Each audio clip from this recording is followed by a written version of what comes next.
Dad, I want you to meet Brad or whatever. I think his name's Brad. And he's like, looks at him and says, ribbed. Ribbed. It's just funny. No, it is. So that part was.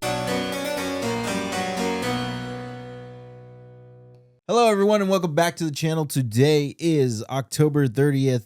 It's our 30th day of our 31 days of Halloween here on the channel, our third annual 31 days. I'm happy to be here, one day away. Halloween's tomorrow. That's freaking incredible. But today we're talking about a movie that I haven't seen, and Anthony suggested, and I was very interested. So we are talking about the 1988 remake of The Blob. And I surprisingly really fucked with this movie. I thought this movie was really cool. It has that 1980s charm to it that I really love, especially in the terms of like filmmaking. I like the shots and just the style of film. I thought it was really clever. I also really like that I like creature features a lot. So this was obviously a creature feature, and it's very interesting to me. And it's not like one of those typical creature features where you're just throwing a creature and it just wreaks havoc. They actually do something in this movie that a lot of like sci-fi movies don't do, and they try to add like exposition on the blob and where it came from. I thought, they could have just been like, it came from space, but no, like they actually try to like expand upon that, which I really appreciated. And I like. Also, another thing that I like in this movie is the blob itself. Its kills are really, really cool. Multiple kills are really cool. The drain pipe scene was one that caught me completely by surprise, and I really enjoyed that one. Also, really like the telephone booth scene. Really, really freaking awesome stuff. I think that all in all, like, I didn't have very many negatives to this movie. I think the only negative to me in my viewing of this movie was I don't think any of the actors are, or not the actors, but the characters are rememberable enough. So like the protagonists and stuff, like if there were bigger names attached to this movie, it would probably have driven me to like want these characters to survive more, or even like just remember it more. But the characters are kind of like, okay, they're just like your basic protagonists and stuff. But all in all, like I really enjoyed it, and I think that was like my only real gripe with it. I thought that the suspense was great, the kills were great, the special effects don't hold up too much, like in terms of CGI, but the practical effects are freaking awesome. So I really enjoyed it. How was your rewatch of this? My rewatch was great. This movie is such a good remake. I mean, the original was I don't remember the year, but it was in the 50s. It starred Steve McQueen. I really want to go back and actually watch that movie because everyone says that one's really good too. But yeah, upon my rewatch, I love this movie. I'm gonna agree with Calvin. There is things with the characters, and I think the writing is a little off, but the screenplay is done by Frank Dubont. So yeah. I like the presentation of this movie. The opening credits are cool, and that eerie, sinister music, the music and score, like going into this film, and then you go straight into it. And it even has like comedic elements to it that it does. This movie also has Art LaFour in it. There's a scene where he's like the pharmacist in the drugstore, and his buddy's trying to get condoms. Oh, yeah. And he says, "Come on, man, let's go." And then basically the cheerleader, which is played by Shawnee Smith, she's like one of our main characters. Mm-hmm. And he goes in there. He's like, "Hi, Dad, I want you to meet Brad," or whatever. I think his name's Brad. And he's like, looks at him and says, ribbed. It's just funny. No, it is. So that part was really funny. Yeah, this practical effect masterpiece. Like there's so many good kills. Like the car kill is good with a guy with his girlfriend. I thought the kill in the sewer where it takes a little kid back and pulls him in, that was another good kill. Um, yeah, this movie's cool, and I like Calvin said, it does really adapt on the story. And as you go through this, we have Kevin Dillon's character. He's they get captured in the woods, and he goes back to investigate, and that's when you see the doctor and all the government officials.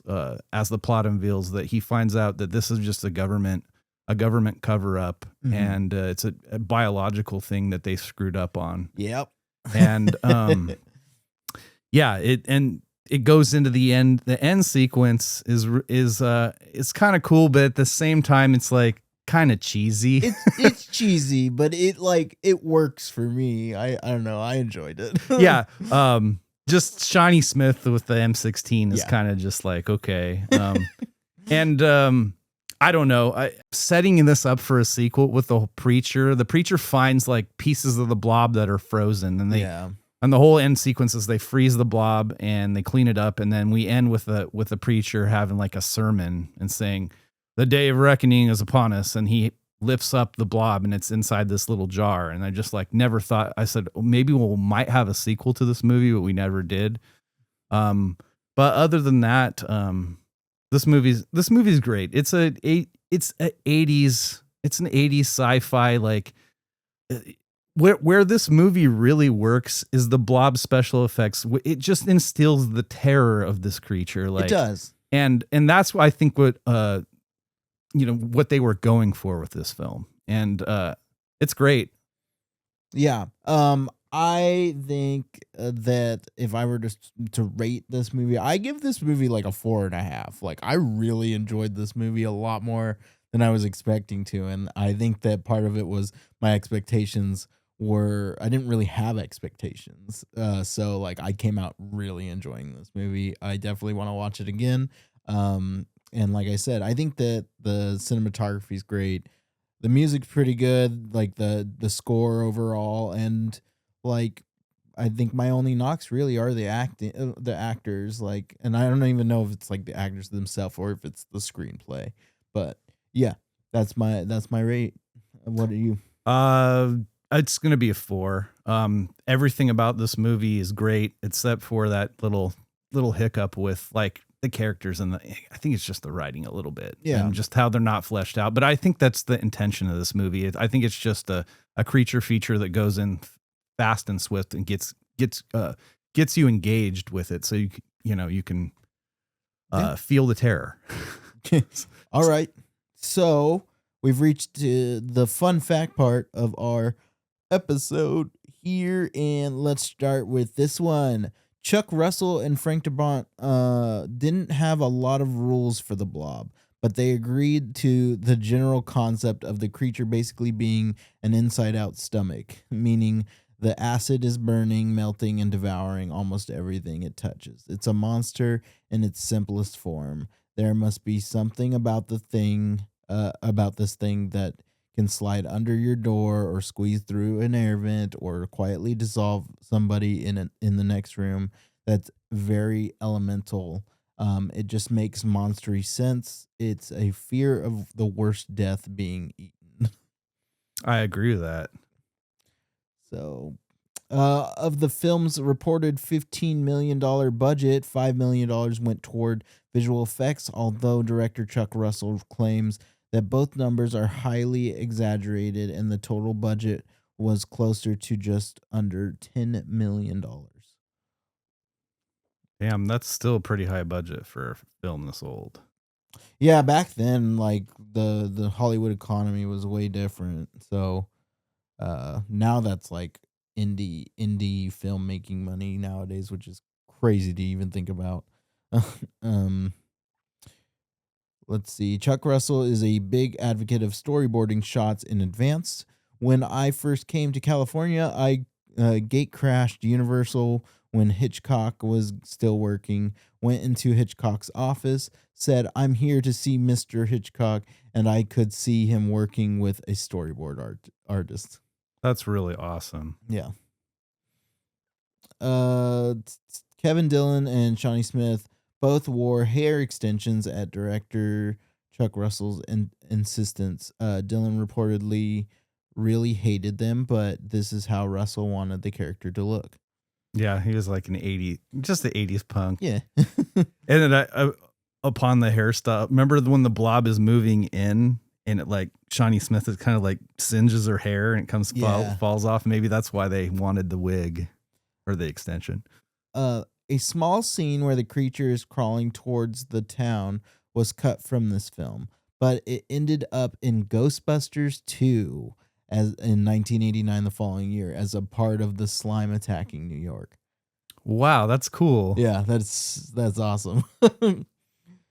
This was released 30 years after the original version of the Blob in 1958, and had a budget estimated to be almost 80 times the original. 80 times the original. Yeah, that's huge. Chad McQueen was offered the part of Brian Flagg, but turned it down. He did so due to disliking the script and to having a script personal policy of never performing in any production based on or inspired by the work of his actor father, Steve McQueen, who was in the original Blob.